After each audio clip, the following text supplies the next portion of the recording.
Hello, नमस्कार, आदाब, सत श्री अकाल और अस्सलाम वालेकुम। मैं हूं मोहम्मद अहमद काज़मी, लेकर आया हूं आपका पसंदीदा कार्यक्रम आपके रूबरू। इस कार्यक्रम में हम आपको कुछ जानकार लोगों से मिलवाते हैं और जो ये इजराइल फिलिस्तीन जंग है उसकी कुछ गहराई से मालूमात हासिल करने की कोशिश करते हैं। मीडिया स्टार वर्ल्ड पिछले हफ्ते बंद कर दिया गया था यूट्यूब के जरिए। उससे पहले कुछ हैकर्स ने कोशिश की, उससे बचते बचाते हम आपके सामने फिर मौजूद हैं और मुसलसल हम 3 प्रोग्राम कर रहे हैं। दिन में एक लाइव प्रोग्राम 12:30 बजे, एक रात को 9 बजे नजर दुनिया पर, और एक किसी एक्सपर्ट से बातचीत, ताकि वो जो नेशनल मीडिया या मेन स्ट्रीम मीडिया या जिसे गोदी मीडिया, जो मोदी की गोदी से उठ करके नेतन्याहू की गोदी में पहुंच गया, वो मीडिया जो कुछ आपको नहीं बताना चाहता वो सब हम आपको बताना चाहते हैं, क्योंकि आपके पास जानने का हक है। राइट टू इंफॉर्मेशन इसी बात को कहते हैं।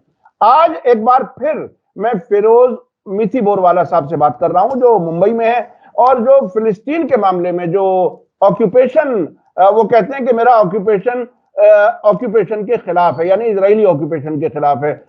आप एक लंबे अरसे से इजराइल फिलिस्तीन मामले पर, खासतौर पर फिलिस्तीनियों के हक में एक्टिव रहे हैं। आप हैं founder, national general secretary, India Palestine Solidarity Forum, और उसके अलावा सन 2011 में International Organising Committee for First Asian Convoy to Gaza. मुझे याद है दिल्ली की प्रेस क्लब में एक प्रेस कॉन्फ्रेंस की थी जाने से पहले, और बाई रोड गए थे, पाकिस्तान के रास्ते से जाना था, पाकिस्तान ने मना कर दिया, हवाई जहाज से ईरान पहुंचे और पूरा ईरान और उसके बाद इराक और सीरिया, तुर्की खासतौर पर उस तरफ से गए, और वो एक बहुत ही इंटरनेशनल इवेंट था फिलिस्तीनियों की सॉलिडारिटी के लिए। उसके अलावा 2012 में ग्लोबल मार्च टू जेरूसलम में भी आप शामिल रहे। एक लंबा, एक तरह से लंबा कैरियर है फिलिस्तीन के हक में काम करते रहने का। फिरोज मिथी बोरवाला साहब, वेलकम है आपका। मीडिया स्टार वर्ल्ड को आपने वक्त दिया, उसके लिए बहुत बहुत शुक्रिया। आप बताइए कि 56वां दिन जंग को शुरू हुए, जिनमें से 7 दिन सीज फायर के। आज जब हमारी आपकी बात हो रही है, सीज फायर खत्म हो चुका है, फिर से दोनों तरफ से कुछ हमले शुरू हो गए हैं। अभी ऐसा लगता है कि बड़े हमले तो शुरू नहीं हुए हैं, शायद कहीं बातचीत चल रही है। आप इस वक्त कैसे, क्या कुछ समझ रहे हैं अब तक की जंग को, जो कुछ आपने देखा है, कैसे आप देख रहे हैं? इसके पीछे क्या वजह हो सकती है, क्यों कुछ हुआ, नतीजा क्या हो रहा है? बहुत ही गैर मामूली। ईरान के एक IRGC के कमांडर ने कहा है कि एक और अल-अक्सा स्टॉर्म होगा, इजराइल उसमें खत्म हो जाएगा। यहां तक बात हो रही है, आपको कैसा लगता है? जी, एक्चुअली ये जो पूरी 7 अक्टूबर से ये जो पूरी जंग शुरू हुई है, और ये इजराइल का वॉर है पैलेस्टाइन पे, ये 2 देशों के बीच की तो जंग नहीं है। This is Israel war on Gaza, Israel war on the West Bank, Israel war on east Jerusalem, वो रियलिटी है। दूसरी ये बात है कि आज जो सबसे इंपॉर्टेंट खबर मैं आपके साथ चर्चा करना चाहता हूँ कि इजराइल को ये हमले की 1 साल पहले पता चल चुका था, और मैं कोट कर रहा हूँ आप सबके लिए न्यूयॉर्क टाइम्स की जो 30 तारीख की रिपोर्ट है, जिसमें इन्होंने कहा, a blueprint reviewed by the Times, New York Times laid out the attack in detail. Israeli official dismissed it as aspirational and ignored specific warnings. मतलब ये है कि एक पत्रकार है, उनका नाम है रोनेन बर्गमैन, जो न्यूयॉर्क टाइम्स के स्टाफ वो लेखक है, और उन्होंने एक पूरी रिपोर्ट ढूंढी है, उस पर पूरा अभ्यास किया है, उन्होंने रिसर्च किया है कि 1 साल पहले इजराइल को स्पेसिफिक प्लान पता था कि ऐसा कोई हमला आने वाला है, हो सकता है। इसका ये कारण है कि उनको ट्रेनिंग दिख रही थी, वहाँ दीवार के पास जो फेंस है वहाँ ऑपरेशन दिख रहे थे, वहाँ एक्सप्लोजिव के ब्लास्ट दिख रहे थे, और 3 जगह से मैं आपको बता रहा हूँ इंटेल वार्निंग्स आ चुकी थी। एक हम सबको पता है कि 10 दिन पहले इजिप्शियन इंटेलिजेंस ने, इजिप्शियन सरकार ने इजरायली सरकार को, यहाँ तक नेतन्याहू को पर्सनली बता दिया था कि ऐसा कोई बड़ा हमला आ सकता है। दूसरी जो रिपोर्ट अभी तक आई थी कि जो इजरायली विमेन सोल्जर्स है, जो गाजा के दीवार के बाहर निगरानी रखते हैं, उनका काम ही होता है वो करना, उन्होंने भी अपने सीनियर्स को बता दिया था कि ये सब ट्रेनिंग चल रही है, कुछ बड़ा होने वाला है। तो उन महिला सोल्जर्स को बोला गया कि आप चुप बैठिए, नहीं तो आप पे ट्रायल चला जाएगा, आपके मुकदमा चला जाएगा।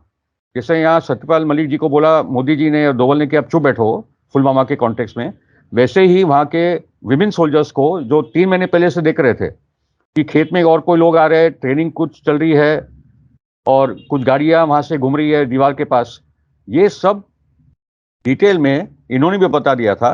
और अभी जो, और वो डेली मेल यूके का रिपोर्ट था, और अभी जो खबर अमेरिका में तो सभी अखबारों में आ चुकी है, न्यूयॉर्क टाइम्स ने जो स्टोरी ब्रेक की है, CNN में एंडरसन कूपर ने भी उस पर चर्चा कर ली है, न्यूयॉर्क पोस्ट, वॉशिंगटन पोस्ट, सब जगह आपको ये स्टोरी दिखेगी कि 1 साल पहले इजराइल को पता था कि ऐसा एक बड़ा हमला आ सकता है।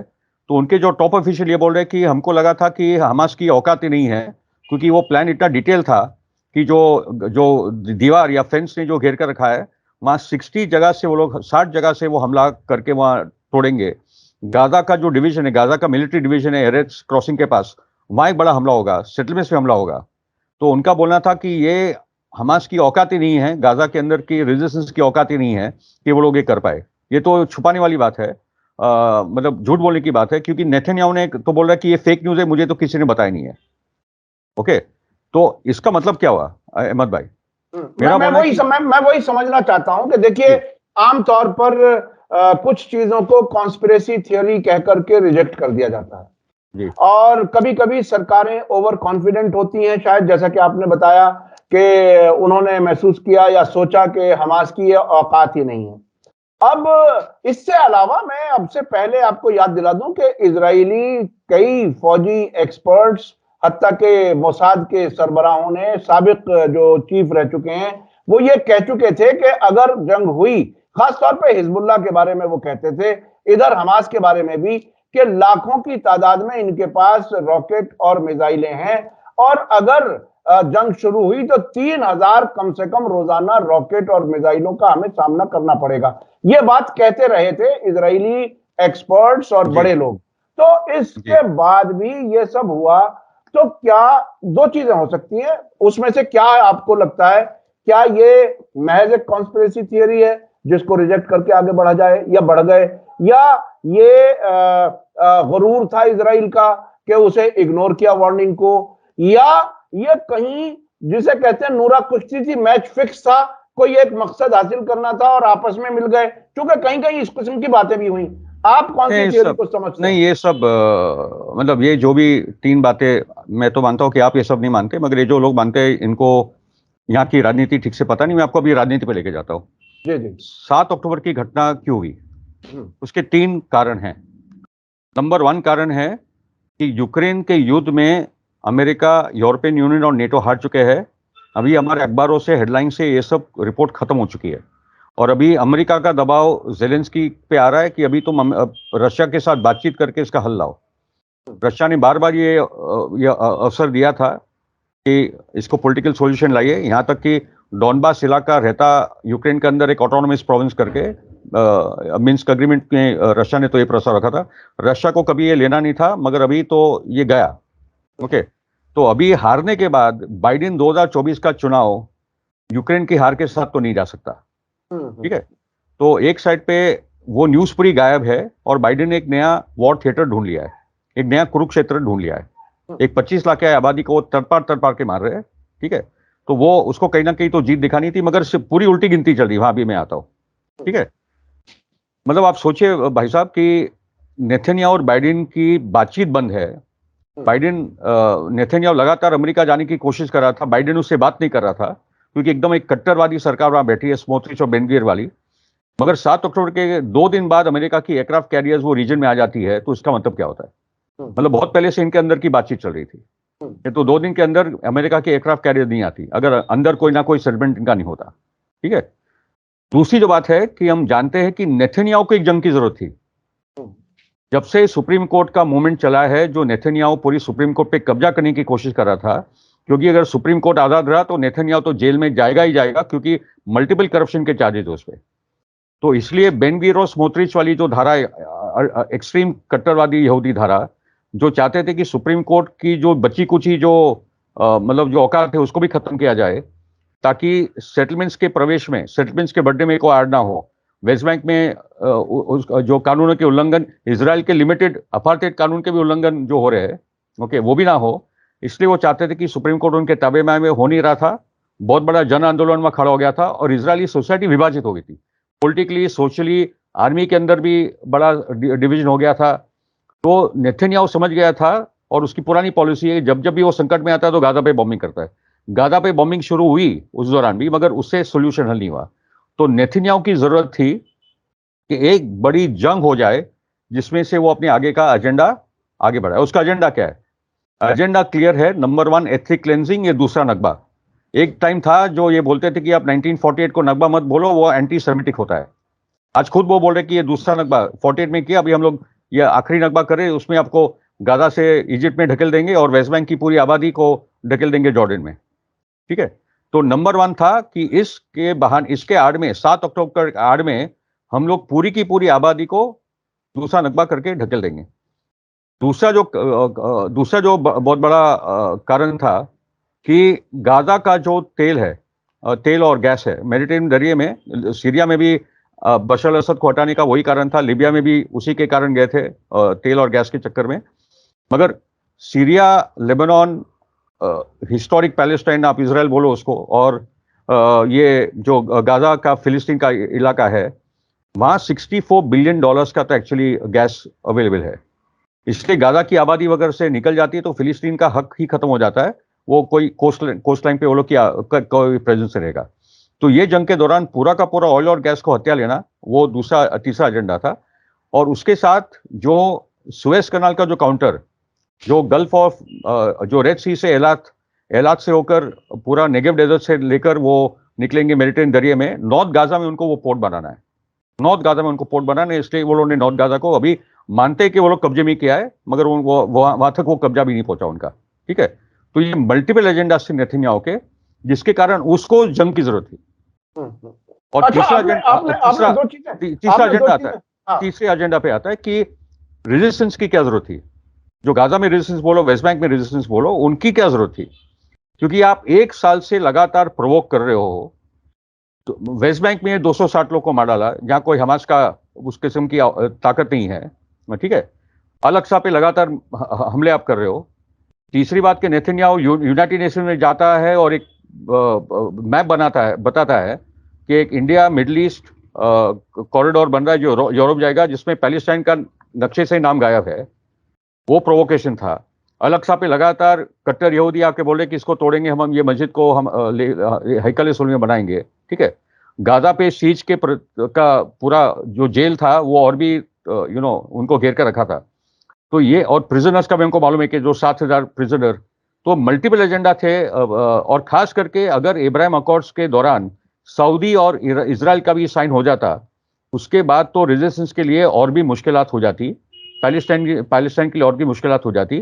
तो 7 अक्टूबर का हमला करके, इनफैक्ट मैं तो मानता हूं कि हमास को जितना फायदा पहुंचना था उससे 1000 गुना उनको फायदा पहुंच चुका है। 20,000 लोग मरे। ये हॉलोकॉस्ट, 1% आपने लगभग आबादी को मार डाला है। ये हॉलोकॉस्ट आपने बताया कि इतनी बड़ी आबादी, 15,500 से ज्यादा तादाद तो बाकायदा ऑफिशियली बताई जा रही है, उससे कहीं ज्यादा लोग जख्मी हैं, मकान तबाह हो गए। अगर फोटो और वीडियो देखते हैं तो ऐसा लगता है कि यहाँ कभी क्या कुछ लोग बस पाएंगे। अच्छा, अब मैं दूसरी तरफ जाना चाहता हूं, वो ये कि आपने बताया कि जो बाइडेन को भी यूक्रेन हार के बाद में एक जंग चाहिए थी जीतने के लिए। दूसरा, आपने बताया कि नेतन्याहू को भी जंग की जरूरत थी अपने आप को मजबूत करने के लिए। और जो आपने मकसद बताए, ये क्या जो बाइडेन का या नेतन्याहू का वो मकसद इस जंग से पूरा हो पाएगा? क्या जो मकसद उन्होंने हमास को पूरी तरह से तबाह करने की बात कही थी, क्या कभी इजराइल ये कर पाएगा? अभी ताजा खबर ये है कि ईरान के एक IRGC के जो सरबराह हैं, उन्होंने कहा है कि बल्कि जिहाद इस्लामी के ईरान में नुमाइंदे, उन्होंने कहा कि 7 अक्टूबर को रेजिस्टेंस के लड़ाकों ने इजराइल से खुफिया एजेंसियों के कुछ सर्वर्स अपने हाथ में लेकर के आ गए, और उससे इतनी सेंसिटिव इंफॉर्मेशन उनके पास पहुंच गई है जिसमें ईरान में मोसाद के एजेंटों के नाम तक पहुंच गए। यानी ये तो एक हिस्सा है। तो इस हद तक अगर हुआ तो मुझे ये समझ नहीं आ रहा कि ये हमास और नेतन्याहू या इजरायली सरकार क्या वाकई मिलकर के ये सब कर सकते हैं? आपको क्या लगता है, कैसे हुआ यानी एम ऑब्जेक्टिव ये रखे, कोई मकसद तो हल होता हुआ नजर नहीं आता, लेकिन ये बात तय है कि आम लोगों की तबाही हुई। और खुद इजरायली भी जो हैं, अगर उनको इंसानियत के तौर पर देखा जाए तो लाखों की तादाद में वो भी बेघर हुए हैं, उन्हें भी अपने घर छोड़ने पड़े हैं। तो क्या कुछ है, क्या मतलब नतीजे के तौर पर आप क्या देख रहे हैं?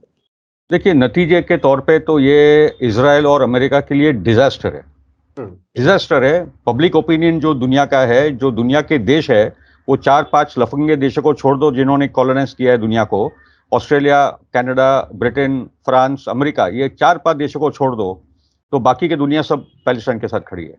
ठीक है, एक नंबर 1 पब्लिक ओपिनियन तो 95% से ज्यादा, मतलब सोशल मीडिया के खाली स्टेटिस्टिक्स आपको रख दूं तो 95% से ज्यादा सोशल मीडिया की जो सपोर्ट है वो आज फिलिस्तीन के साथ है।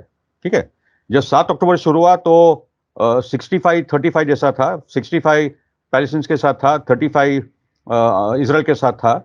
मगर अल अली हॉस्पिटल पे जब इजराइल ने बमबारी शुरू की 12 अक्टूबर को, वहां से नैरेटिव बदलने लगा और अभी तो पोजीशन ये है कि 5% फॉर इजराइल, 95% फॉर पैलेस्टाइन, ये सोशल मीडिया। ओके, और जनता के स्तर पे तो मैं बोलूंगा कि 95 to 98% दुनिया की जनता आज इजराइल के साथ खड़ी है। तो ये फिलिस्तीन के साथ, सॉरी, ये पब्लिक रिलेशंस डिजास्टर है। अमेरिका, ब्रिटेन, फ्रांस, ये इजराइल तो एकदम पारिया स्टेट बन चुका है। ओके, अभी दूसरी जो इंपॉर्टेंट बात है भाई साहब कि मैं आऊंगा, मतलब आखिरी में हम लोग आएंगे कि इसका ये जंग के परिणाम जमीन पे उसके क्या है। मगर अभी जो इंपॉर्टेंट बात है कि 7 अक्टूबर के कुछ तथ्य मैं आपके सामने रखना चाहता हूं, क्योंकि लगातार कॉन्स्पिरेसी थ्योरी का शब्द यूज करते हैं। ये कॉन्स्पिरेसी थ्योरी का मैं जो पूरा टर्म है मैं उसको पूरा का पूरा नकारता हूं। ठीक है, क्योंकि CIA ने खास करके उसको इस्तेमाल किया था जब जॉन एफ कैनेडी का असैसिनेशन हुआ था, और उसको लेकर अमेरिका में लोगों ने CIA का नाम उसके साथ जोड़ा था कि क्या CIA ने ये पूरा कांड किया है।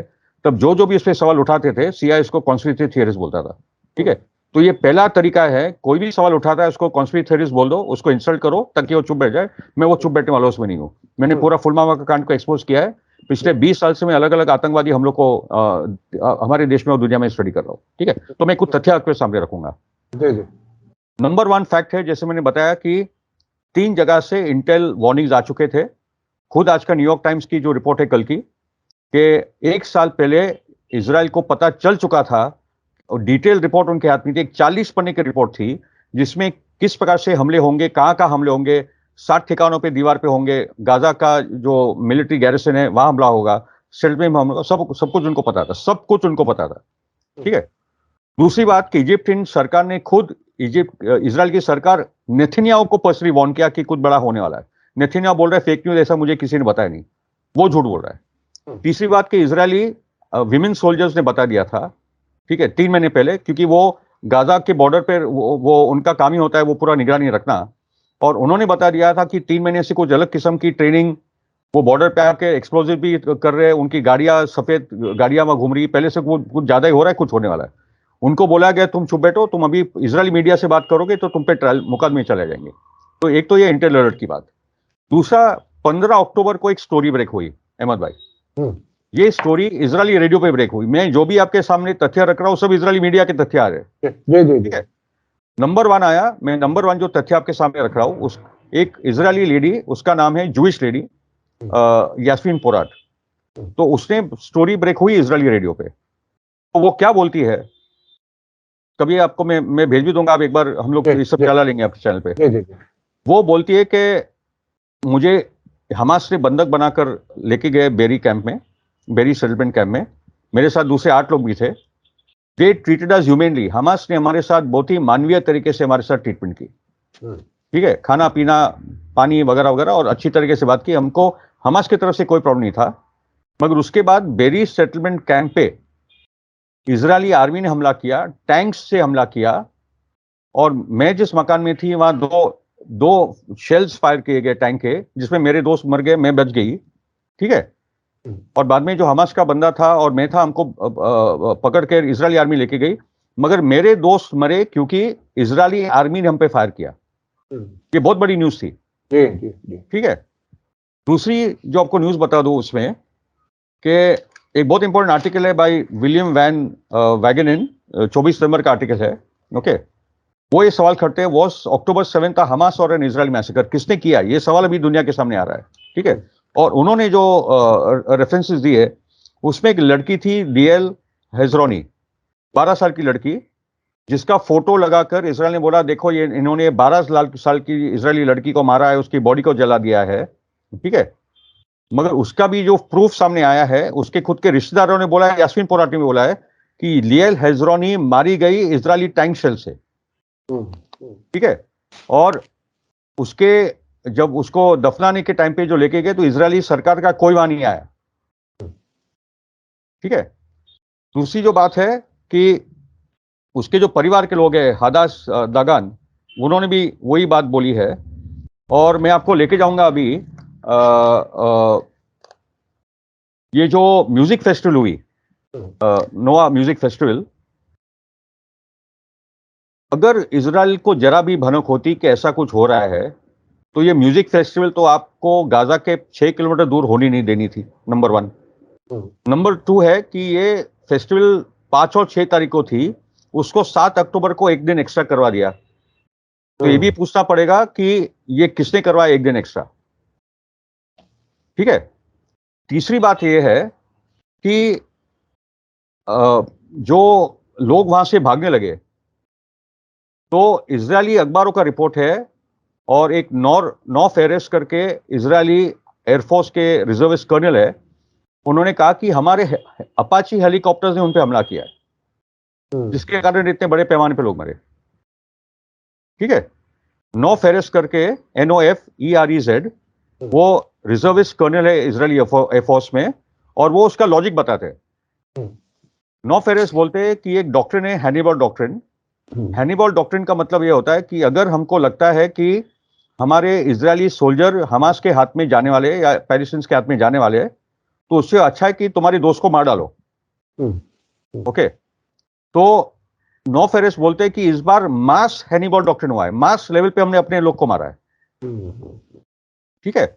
और एक इंटरेस्टिंग रिपोर्ट आपको बता दूं कि जो गाड़ियों पे जो हमला किया, ओके, ये तो फॉरेंसिक इन्वेस्टिगेशन बता देगा कि ये गाड़ियों पे हमास की बंदूक से, मशीन गन से गोली चली या अपाचे हेलीकॉप्टर्स के मिसाइल चले, ठीक है।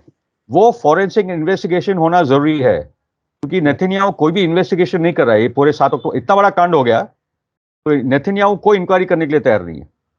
और मैं तो डिमांड कर रहा हूं कि एक इंटरनेशनल फॉरेंसिक इन्वेस्टिगेशन टीम जाए, यूएन को इनको नियुक्त करना चाहिए और तुरंत भेजना चाहिए। मैं तुरंत इसलिए बोल रहा हूं क्योंकि कल की एक खबर है कि जो गाड़ियों में जो इजरायली मरे, नेतन्याहू सरकार बोली कि जो गाड़ी में इजरायली लोग मरे उनका जो खून के धब्बे वगैरह हम लोग पूरा साफ नहीं कर सकते, तो ये सभी गाड़ियों को हम लोग दफना देंगे। मतलब पहली बार इजराइल के इतिहास में आया है कि जो गाड़ियां थी जिसमें लोग मरे, उसको आप जमीन के अंदर गाड़ दो ताकि कोई सबूत ना रहे। अच्छा, ये इतनी चीजें कि खुद इजरायलियों को मारा, हेलीकॉप्टर से मारा और होने दिया, हमले की इत्तला थी, वार्निंग थी, सबको इग्नोर करते रहे। नेतन्याहू को जंग चाहिए थी।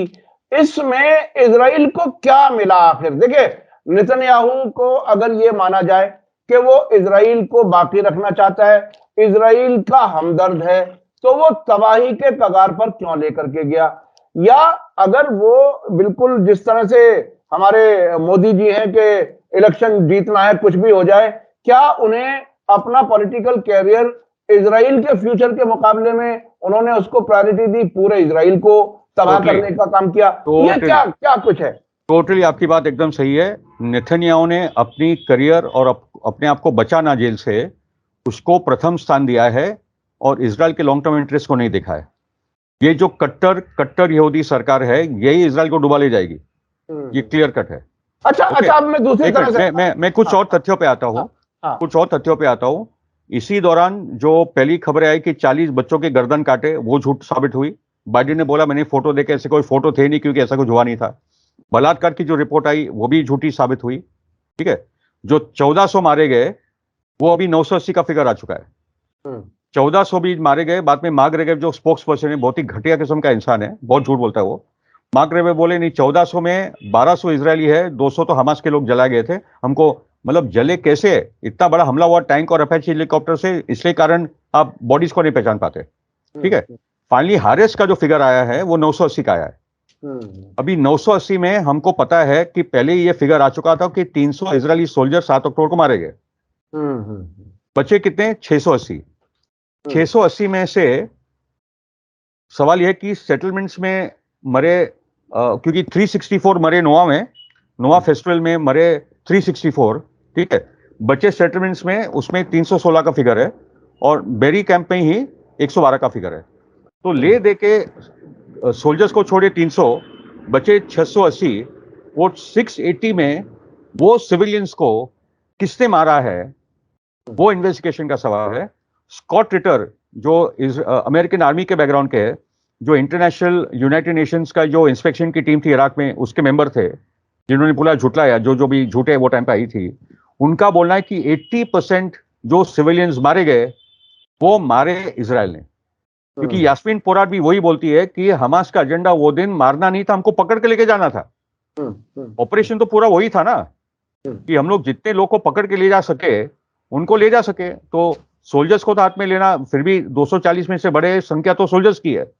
ओके, टैंक्स में से भी उन्होंने सोल्जर्स को निकाला है, ये भी हम लोगों ने देखा है। ओके, कि तो सिविलियंस का भी उन्होंने देखा कि जिस प्रकार से सिविलियंस को उन्होंने वहां ट्रीट किया है, उनको छोड़ा है। इजराइल वो मार मार के छोड़ रहा है, एक लड़के का हाथ तोड़कर उसने उसको 2 दिन के बाद छोड़ा था। ठीक है, तो वो तो दुनिया दिख रही है सबके सामने।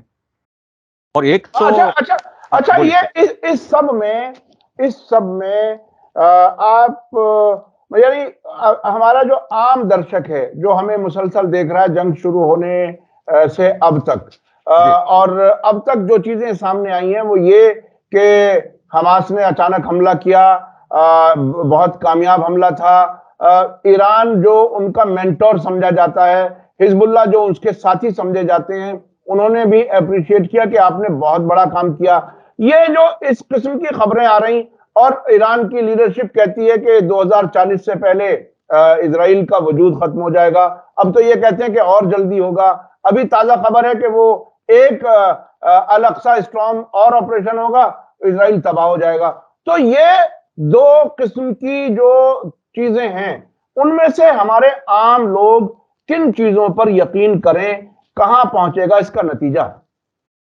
देखिए, मैं तो क्लियर हूं कि ये 1 साल पहले ऑपरेशन की तैयारी चल रही थी, उसका सबूत अभी आ चुका है। नंबर 1, तीनों को जरूरत थी, अमेरिका की अपनी कैलकुलेशन, नेतन्याहू इजराइल की अपनी कैलकुलेशन और पैलेस्टाइन रेजिस्टेंस की अपनी कैलकुलेशन। ये ओवरनाइट नहीं हुआ है, ये बहुत बड़ा ऑपरेशन था। ठीक है, और मैं पहले से बोलता रहा कि क्योंकि मैं गाजा जा चुका हूं, वहां सर्वेलेंस सिस्टम में देख चुका हूं, वहां आर्टिफिशियल इंटेलिजेंस का भी बहुत बड़ा इस्तेमाल होता है, ड्रोन्स है, सैटेलाइट्स है, आप छुपा कर कुछ कर ही नहीं सकते। ठीक है, तो एक तो वो था, इसलिए नेतन्याहू ये कर रहा था कि उसको उत्साह रहा था और इन्होंने अपना काम किया। मगर मैं इसलिए बोल रहा हूं कि इजराइल ने जो ट्रैप प्ले किया था उसमें इजराइल खुद फंस चुका है। ठीक है, Israel is trapped in its own trap, यानी वो अपने जाल में फंस चुका है। अच्छा, जब अभी उसके नतीजे क्या हुए? नतीजे ये हुए कि इजराइल को लगा कि इसके आड़ में जो मैं मैसेकर करूंगा, क्योंकि जो लोग मरे हैं 7 अक्टूबर को 80% इजराइल ने खुद मारे, ये तो मैं अभी स्पष्ट हूं, इस पे मैंने पूरे फिगर आपके सामने रख दिए। ठीक है, उसके साथ इजराइल को लगा था कि मैं ये 9/11 बोल के और पर्ल हार्बर बोल के, इसको 9/11 बोल के, मैं मेरा ग्लोबल वॉर ऑन टेरर जैसे अमेरिका ने किया था वैसे मैं करूंगा। ठीक है, मगर 2 कारण से फेल हुआ। एक तो आपने जिस प्रकार से सिविलियन पॉपुलेशन को टारगेट किया है, जितना तो अमेरिका ने भी दिन दहाड़े इस किस्म से नहीं किया है, मगर इस किस्म से नहीं किया कि आपने कारपेट बॉम्बिंग कर करके बगदाद को खत्म कर डाला या डमास्कस को ये तो अमेरिका तक नहीं किया है, जिसको नेतन्याहू ने तो वो पूरे नैरेटिव में वो पूरा का पूरा अभी बहुत ही वीक हो चुका है इजराइल। नंबर 2, जमीन पे भी, जमीनी स्तर पे भी आप हवाई जहाज से कर लो जितना आपको करना है, मिसाइल, क्रूज मिसाइल वगैरह, मगर जमीन के स्तर पे आपने हमास को कुछ खास चोट नहीं पहुंचाई है। मतलब इसका सबूत आपको दे दूं कि गाजा सिटी नॉर्थ गाजा में है, वो गाजा सिटी के अंदर ही हमास बंधकों को देता है रेड क्रॉस के हवाले। वो गाजा सिटी के नीचे से निकल कर आते हैं, जो इजराइल ने टैंक्स घेर कर रखा है। वहां आप गाजा सिटी के अंदर, वो उनको बंधक नहीं बोलता, वो हमारे गेस्ट बोलता है, हमास बोलते हैं हमारे गेस्ट थे, अभी हम लोग गैस को अपने वापस हमारे घर को पहुंचा रहे, ओके।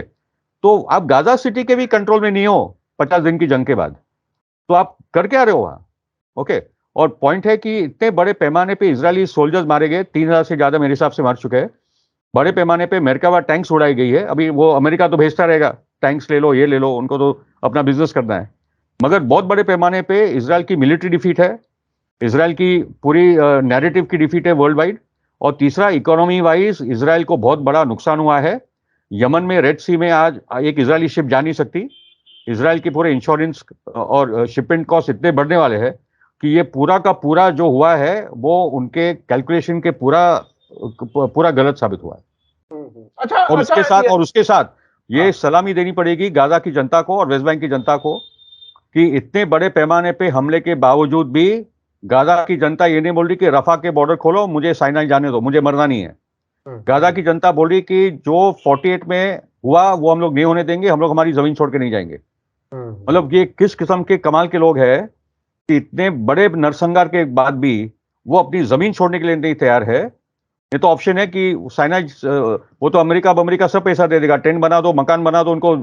अभी भी इनका प्लान है कि ये आबादी को वेस्ट बैंक और इसकी आबादी, गाजा की आबादी को इजिप्ट, जॉर्डन, इराक, ये सब जगह उनको ट्रांसफर करने का पूरा प्लान है। मगर वहां की जनता जाने के लिए तैयार नहीं।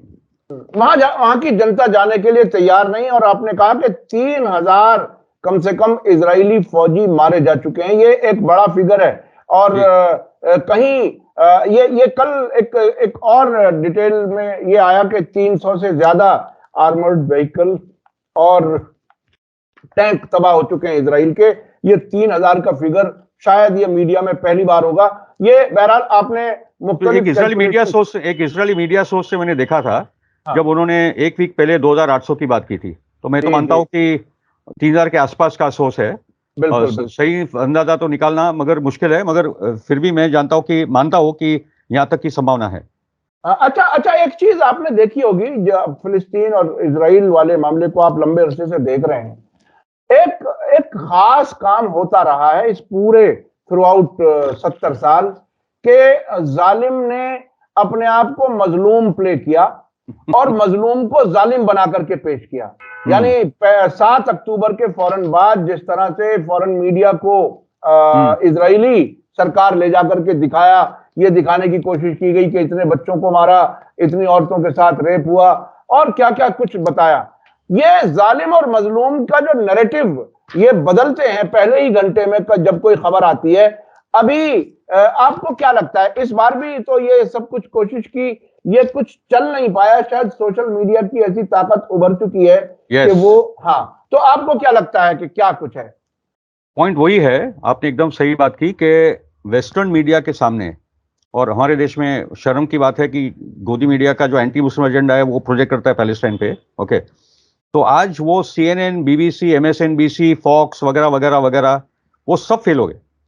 सोशल मीडिया में आप जैसे चैनल्स और दुनिया में जो लोग ट्विटर पे है, फेसबुक पे है, टिकटॉक पे है, उन्होंने तुरंत, क्योंकि गाजा के लोग तुरंत अपलोड कर रहे थे, वहां के पत्रकार 62 ऐसे नहीं मारे गए, वहां के 62 पत्रकार जो मारे गए, जर्नलिस्ट जो मारे गए, और उसके साथ जो आम जनता लगातार अपने मोबाइल के माध्यम से लोड करती थी, वहां से जो पूरा न्यूज स्प्रेड हुआ। तो इस बार ये CNN, BBC कंटेन नहीं कर पाए अपने झूठ को, वो डिफेंड भी नहीं कर पाए। मतलब मुझे तो 30 सेकंड 1 मिनट भी बर्दाश्त नहीं होता CNN का झूठ देखने का, और यही हाल है।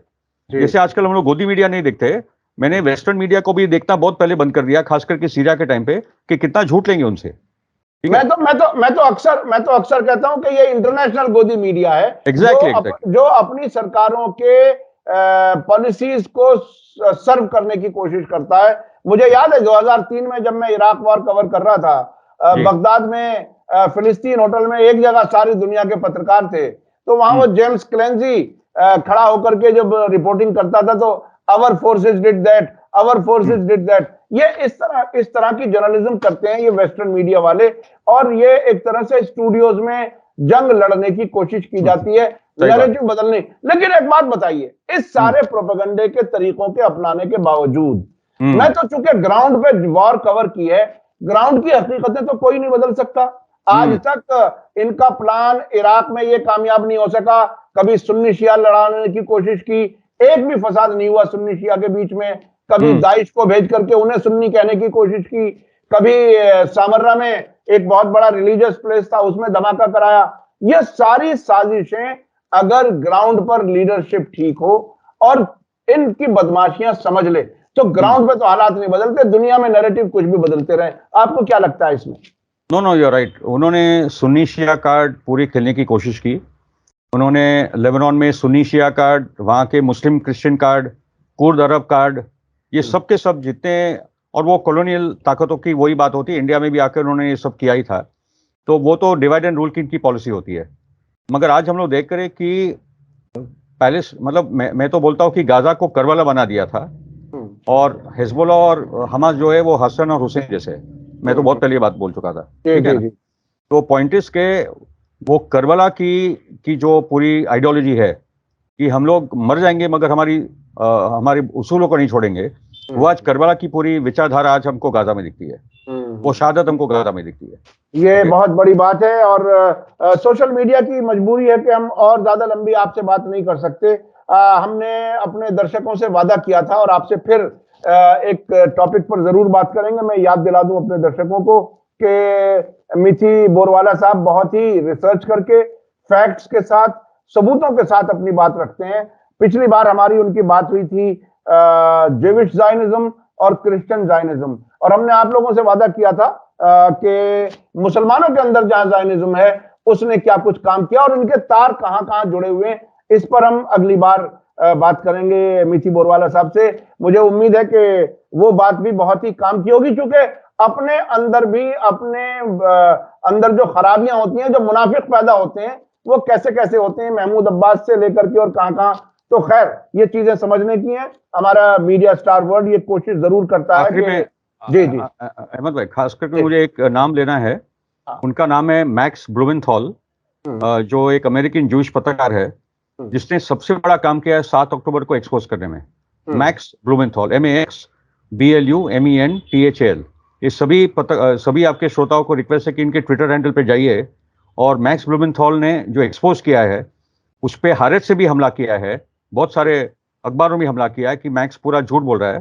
तो मैक्स ने पूरा का पूरा ये 7 अक्टूबर का जो पूरा एक्सपोज है वो ऐसे 2-3 वरिष्ठ पत्रकारों को जाता है। उसका वेबसाइट का नाम है grey zone, okay, and they've done wonderful work. इसलिए मेरा बोलना है कि 7 अक्टूबर की जो रियलिटी है वो हम लोग समझे, उसको एक्सपोज करें कि ये पूरा 7 अक्टूबर का जो नरसंहार हुआ वो इजरायली फोर्सेस ने किया है, उनको पता था, और उन्होंने ये अटैक के बाद उसी के आड़ में ये इजरायली को खुद मारा है।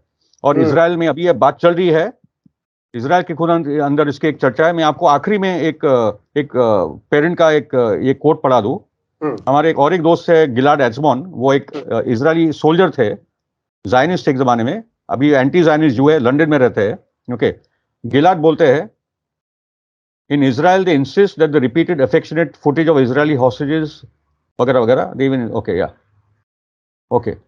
एक उन्होंने जिक्र किया है Yarden Bibas crying over his family saying, Bibi you bomb my family, you kill my wife and kids. एक इजरायली यहूदी है यार्दिन बीबास जो अपने परिवार के लाशों पे रो रहा है, और वो बोल रहा है कि Bibi Netanyahu you bomb my family, you kill my wife and kids. ठीक है, मगर इजरायली मीडिया उसको बता नहीं रहा है। इजरायली मीडिया नहीं बता रहा। और जी जी ये बहुत ही ऐसे फैक्ट्स हैं जिनको छुपाया जाता है। हम कोशिश ये करते हैं कि वो फैक्ट्स आपके सामने आए और गौर करें कि क्या कुछ पर्दे के पीछे है जो आपको बताया नहीं जा रहा। बहुत बहुत शुक्रिया फिरोज मिथि बोरवाला साहब, आपने हमारे दर्शकों के लिए वक्त निकाला, इसके लिए शुक्रिया।